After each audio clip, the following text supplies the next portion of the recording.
गुरुजी की प्यारी प्यारी संगत को जय गुरुजी।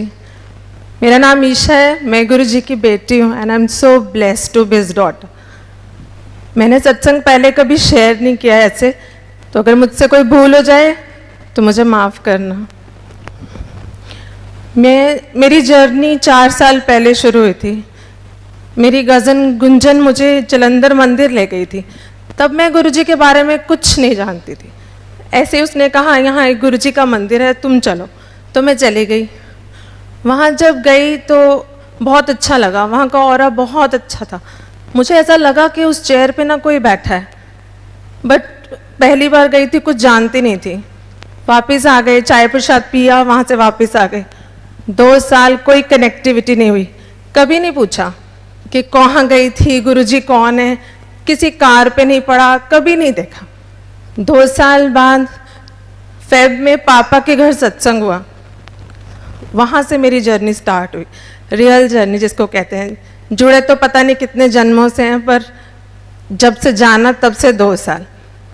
तो जब मैंने वहाँ दरबार में एंटर किया, मैंने वहाँ गुरुजी को एक झलक बैठे हुए देखा, तो मुझे तो कुछ हो गया। मैंने सोचा कि जो इंसान है ही नहीं वो दिखाई कैसे दे रहा है, वो पूरा साक्षात दिखाई कैसे दे सकता है। तो वो पूरे 2 घंटे का सत्संग में मैं सिर्फ यही सोचती रही। और कुछ फर्स्ट टाइम की जर्नी थी तो इतनी नॉलेज भी नहीं थी कि गुरुजी क्या हैं, कौन है। तो फिर घर आ गए, तो घर आके यूट्यूब पे सर्च करना शुरू कर दिया। गुरुजी के बहुत सारे सत्संग देखे। जब भी सत्संग देखती थी सिर्फ रोती थी, बहुत रोती थी। अब तो ऐसे हो गया था, घर में रूम से बाहर निकलती थी तो सब पूछते थे सत्संग सुन के आ रही है। तो 10 दिन 15 दिन ऐसे ही बीत गए।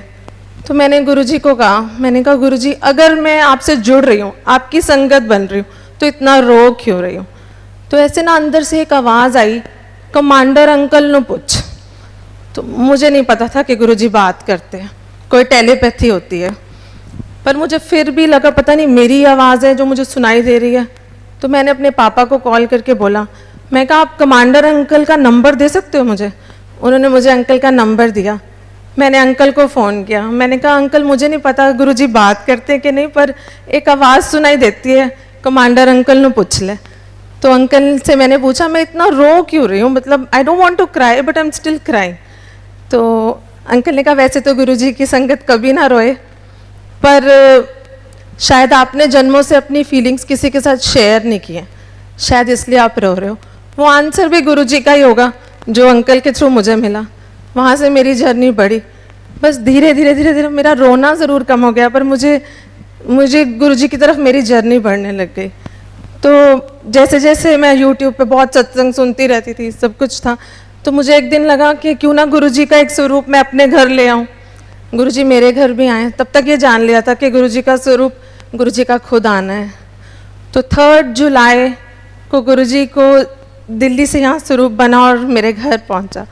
जब गुरुजी आए तो उन्होंने मुझे इतना ब्लेस किया, अमृत वर्षा हुई, जिसके बारे में सिर्फ यूट्यूब पे देखा था और सुना था, अपनी आंखों से नहीं देखा था। जैसे ही हलवा प्रसाद का भोग लगा, वहाँ उनके मुंह पे तिलक, वहाँ पर त्रिशूल बन गया, नीचे जितने पेटल्स थे रोजेस से ओम बन गया। तो बहुत खुशी हुई कि गुरुजी मेरे घर आ गए। तो 4th को नेक्स्ट डे मेरे हाथ में ना एक नर्व चलने लग गई। तो मैं बहुत डर गई। मैंने कहा पता नहीं मुझे क्या होने वाला है। तो मैंने गुरुजी को कहा, मैं कहा गुरुजी 7th को आपका बर्थडे है, आपका बर्थडे होने दो, फिर कुछ हो जाए। पर ये पता नहीं क्या चीज़ है, सबको दिखाया घर में तो सब बोल रहे डॉक्टर को दिखा लो। तो मैंने एक ना वीडियो बना लिया उसका। तब पता नहीं था कि मुझे लगा ये बंद हो गया तो मैं डॉक्टर को क्या दिखाऊंगी। तो पूरा दिन वो चलता रहा, बड़ी परेशान होगी पता नहीं क्या हो रहा है। तो नेक्स्ट डे वो बंद हो गया। और जब बंद होने से थोड़ी देर पहले मुझे एक आवाज़ सुनाई दी, जदों टैटू बनवाने हो तो दर्द नहीं होता, जो मेरा ओम बन रहा है तो तेन दर्द हो रहा है। तो मुझे समझ आ गया कि कुछ तो है। तो मैंने अपने हाथ में देखा तो वहाँ एक पूरा ओम बन गया जो आज भी है। गुरुजी ने मुझे मेरे हाथ में ही ओम ब्लेस कर दिया। इससे प्यारी ब्लेसिंग्स मुझे नहीं लगता मुझे कभी मिल सकती हैं। वैसे मेरी जर्नी तब से और बढ़ती चली गई। फिर 7th को गुरुजी का बर्थडे आया। तो मैंने गुरुजी के बर्थडे पे सोचा था चाहे हम फैमिली के 4 लोग बैठें, चाहे हम थोड़े से लोग और हों, पर दरबार बहुत सुंदर होगा। बहुत सुंदर दरबार बना। तो दरबार में वही ह्यूमन नेचर होती है ना, मांगने की आदत नहीं जाती। तो जब कि गुरुजी का केक कटा तो मैंने कहा गुरुजी अगर आपने केक काट दिया है ना तो इतने सारे रोजेज़ हैं ऊपर, आप एक फ्लावर गिरा दो नीचे, मुझे पता लग जाएगा कि आपने मेरा केक काट दिया। तो मैंने सिर्फ अभी बोला ही था और ऊपर से 2 फ्लावर्स गिर गए। तो पीछे से मेरी बुआ पापा सब बोल रहे हैं वो देखो फ्लावर्स गिर रहे हैं ऊपर से। मैंने कहा आपके लिए फ्लावर्स गिर रहे हैं, मेरा आंसर है। इतनी जल्दी कौन सुनता है? कोई नहीं सुनता, गुरुजी के सिवा तो कोई नहीं सुन सकता। तो ऐसे ही जर्नी बढ़ती चली गई। मेरी मदर इन लॉ को एक प्रॉब्लम हो गई, trigeminal neuralgia, it's a nerve disorder. बहुत पेन में वो थी, बहुत ही पेन में। मैं गुरुजी से दिन रात अरदास करती थी, गुरुजी मम्मा को ठीक कर दो। मांगना नहीं चाहिए मुझे मालूम है, लेकिन माँ को दर्द में देखो तो you will always ask for. मैं कहा मम्मा को ठीक कर दो। तो एक दिन वो लोग उनका प्रोसीजर होना था तो वो बॉम्बे गए थे उसके लिए। तो मैं सो रही थी दोपहर को 1:30 बजे, तो गुरुजी ने मुझे उठा दिया, बोल रहे चल मैं तेरी माँ नाल चले आ देख। तो मैं उठ गई, मैंने पापा को फ़ोन किया तो पापा ने बोला वो उनको ना अभी अभी ऑपरेशन थिएटर में ले गए। तो जब मम्मा वहाँ से लौटी तो मुझे तो बता दिया था गुरुजी ने कि मैं साथ जा रहा हूँ। जब वो वहाँ से आए तो उन्होंने मुझे बोला ईशा जब उस मशीन में मैं गई ना तो मुझे लगा कि मैं ये प्रोसीजर करा ही नहीं सकती। और उतनी देर में एक वाइट लाइट आई, गुरुजी का स्वरूप दिखा और डॉक्टर कहता है द प्रोसीजर इज़ डन। ऐसे हैं हमारे गुरुजी। मतलब आप देखो ऐसे कैसे हो सकता है, वहाँ मुझे उठा रहे हैं और उधर उनको इतना ब्लेस कर रहे हैं। इतना ही नहीं, उन्होंने जब मैं बड़े मंदिर गई उनका शुक्राना करने तो फिर वहाँ पर गुरुजी का स्वरूप लगा हुआ था। मैं अपनी मदर के साथ गई थी तो मम्मा कहती है ईशा पीछे देखियो गुरुजी का नया स्वरूप है और फेस पे इतनी लाइंस हैं, ये कैसे पॉसिबल है? मैंने पीछे मुड़ के देखा, पूरे फेस पे इतनी सारी लाइंस। तो मैंने जैसे ही टर्न किया तो गुरुजी ने मुझे बोला देख तेरी माँ नू ठीक कर देता है, 10% तो उन्होंने कटने पैने, 90 मैं ले ले। और वो वही नर्व्स थी, वही साइड थी जिस साइड मेरी मदर इन लॉ को इतना पेन होता था। और जब जाने लगे बड़े मंदिर से पलट के देखा तो कोई लाइन नहीं थी फेस पे, कोई भी चीज़ नहीं थी। ऐसे गुरुजी ने इतना ब्लेस किया है, बहुत ब्लेस किया है। मतलब एक गुरुजी की संगत है प्राची, मैंने उसे सिर्फ यूट्यूब पे देखा। सुनती तो मैं बहुत सत्संग हूँ, लेकिन जब भी उसका सत्संग सुनती उस पर बहुत प्यार आता था। तो मैं गुरुजी को कहती थी क्या कनेक्टिविटी है इसके साथ? तो कहते थे पिछले जन्म आदि बहन है, कदे ना कदे मिलेगी। आज तक बात नहीं हुई है, मिली नहीं हूँ, पर जानती हूँ क्योंकि गुरुजी ने बोला है तो कुछ तो है। तो एक दिन ना हमारे यहाँ मंथली सत्संग होता है सीवन में, तो वहाँ मैं गई तो मैंने गुरुजी को कहा, मैंने कहा प्राची को तो इतने बटरफ्लाई रूप में दर्शन देते हो, मुझे तो कभी नहीं दिखाते, मुझे भी कभी दर्शन दे दो ऐसे। मेरे बोलने की देर थी और रूम के अंदर सत्संग हो रहा है, बटरफ्लाई कहाँ से आ सकती है? इतनी सुंदर बटरफ्लाई गुरुजी के स्वरूप पे आके बैठ गई। तो मैंने सोचा फटाफट से पापा को भी बोल देती हूँ, पापा देखो गुरुजी के। तो जितनी देर में बोलती उतनी देर में वो चीज़ ख़त्म हो गई। मैंने कहा ये तो गलत बात है, इतनी सी झलक से तो मेरा दिल ही नहीं भरा। आप बिलीव नहीं करोगे, मैंने सिर्फ बोला और वो बटरफ्लाई फिर से आ गई। ऐसे इतना तो मुझे लगता है गुरुजी के सिवा तो कोई सुन ही नहीं सकता। और मैं शुरू से ना शिव भक्त हूँ, 7 से 16 सोमवार के व्रत रख रही हूँ। जब गुरुजी से जुड़ती चली गई तो बड़ा लगता था कि भोलेनाथ को मानती हूँ, अब इधर इतना अट्रैक्ट हो गई हूँ, तो थोड़ा दिल में फिर भी कहीं ना 1% था। तो एक दिन उसी सत्संग में, मंथली सत्संग में मैं जा रही थी, तो घर से निकलते निकलते गुरुजी कहते आज अपनी अक्खां खोल के बैठी। तो मैंने सोचा मेरी नींद का टाइम तो है नहीं, पता नहीं क्यों कह रहे हैं ऐसे। तो मैं वहाँ गई, मुझे इतनी नींद आ रही थी, इतनी नींद, पता नहीं जैसे गुरुजी ने क्या कर दिया। मैं कहा गुरुजी यहाँ पर ऐसे मत सुलाओ। तो जैसे ही मैंने गुरुजी के स्वरूप की तरफ देखा, वो गुरुजी का स्वरूप गुरु नानक देव जी का स्वरूप बन गया। 10 बार 15 बार जितनी बार मैंने आंखें बंद करके खोली वो गुरु नानक देव जी का ही था, उसमें गुरुजी की झलक नहीं दिख रही थी। थोड़ी देर बाद दूसरे स्वरूप की तरफ देखा तो वहाँ पूरे मत्थे पर भोलेनाथ नज़र आ रहे थे। फिर शिवलिंग नज़र आ रहा था। मुझे लगा पता नहीं नींद आ रही है या वहम हो गया। मेरी मदर साथ बैठी थी। 2 घंटे बाद जब सत्संग खत्म हुआ, मैं कहा मम्मा आपने आज गुरुजी के मत्थे पे कुछ देखा है? कहते 2 घंटे से बैठी हूँ, एक शिवलिंग नज़र आ रहा है। तो एक आवाज़ आई, जिन्हों मंदी है वही मैं हाँ, तो फिक्र ना कर मैं ही तेरा शिव हाँ। इतना क्लियर आंसर मुझे उन्होंने दे दिया। उसके बाद कभी टर्न ही नहीं किया, कभी सोचना ही नहीं पड़ा कि कहीं और हूँ। अभी नवरात्रे थे तो मैंने व्रत रखने अब छोड़ दिए। पहले रखती थी सोमवार के, अब छोड़ दिए। जब से गुरुजी से जुड़े, वो कहते थे कि रख सको तो रखो, ना रख सको तो मत रखो। तो नवरात्रे पे मैंने गुरुजी को रोज़ तिलक करती हूँ। तो जैसे ही तिलक किया उस पर माँ लिखा गया अपने आप। तो मैंने कहा इतना क्लियर माँ, मैंने अपनी कज़न को पिक्चर्स भेजी, सबको भेजी, सारे कहते तो माँ लिखा है। तो मैंने वो पूरे नवरात्रे वो तिलक चेंज नहीं किया और नवरात्रे के व्रत भी रखे और जोत भी जलाई, लेकिन जोत गुरुजी के आगे ही जलाई। मेरी माँ भी वही, मेरा प्यो भी वही। मैंने गुरुजी एक तरफ जुड़ लिया है, मतलब गुरुजी से ऊपर मुझे तो लगता नहीं दुनिया में कुछ है। और कहते हैं गुरुजी के ड्रीम्स में आना गुरुजी का सच में आना होता है। मुझे गुरुजी ने 3 बार ड्रीम्स दिखाए।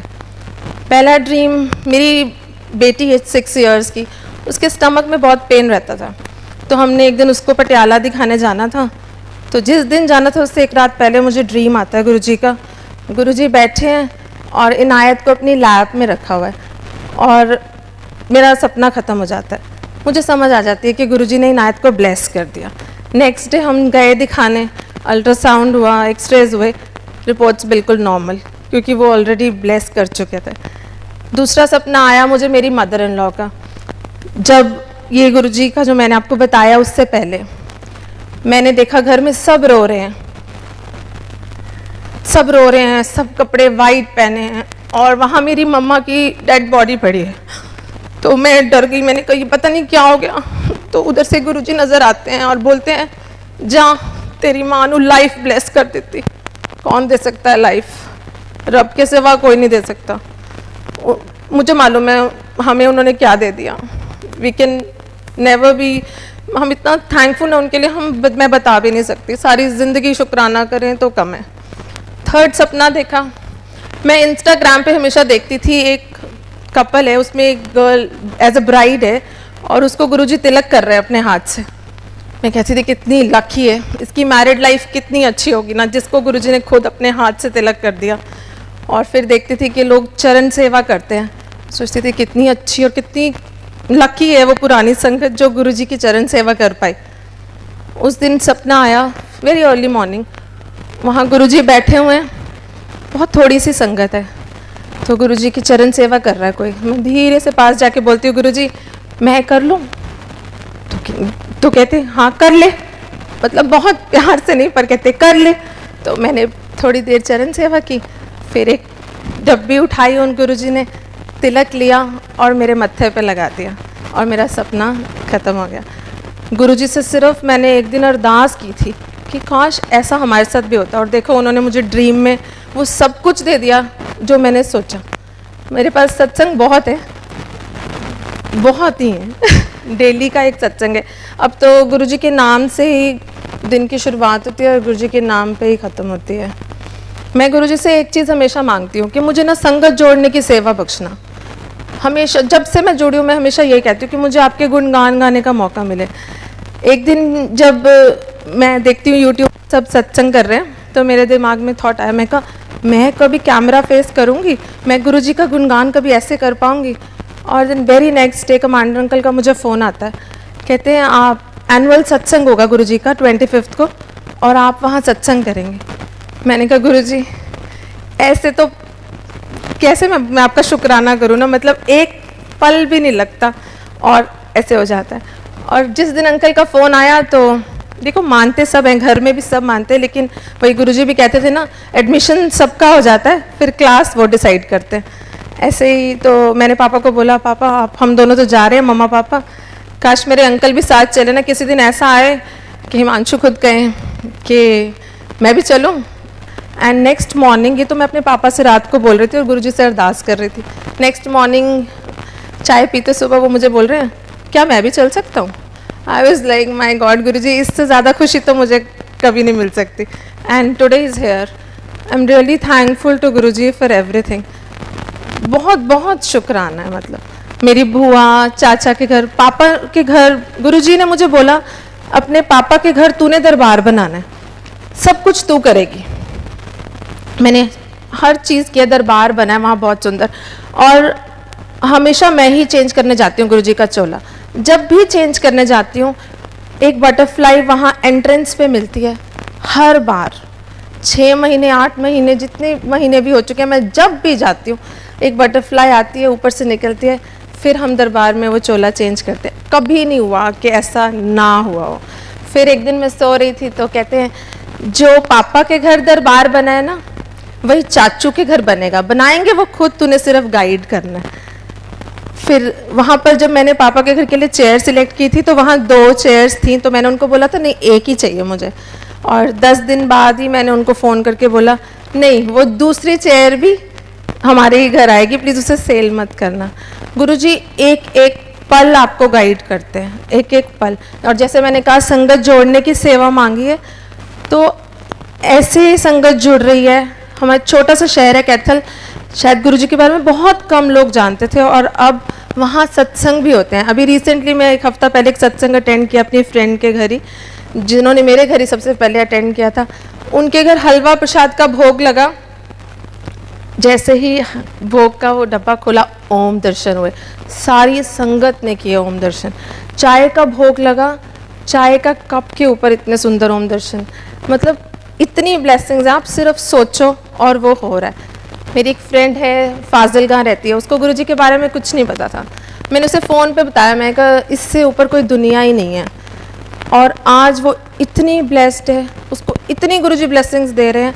उसने एक छोटा सा स्वरूप अपने घर में रखा है, और ना बड़े मंदिर कभी आई है, ना कभी ऐसे डुगरी गई है, लेकिन गुरुजी उसको इतना ब्लेस कर रहे हैं.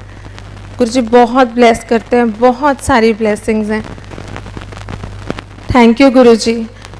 आज के लिए, हमेशा के लिए शुक्राना, शुक्राना, अनंतम शुक्राना. गुरुजी हम सबको ऐसे ही ब्लेस करते रहे और हमारे साथ रहें.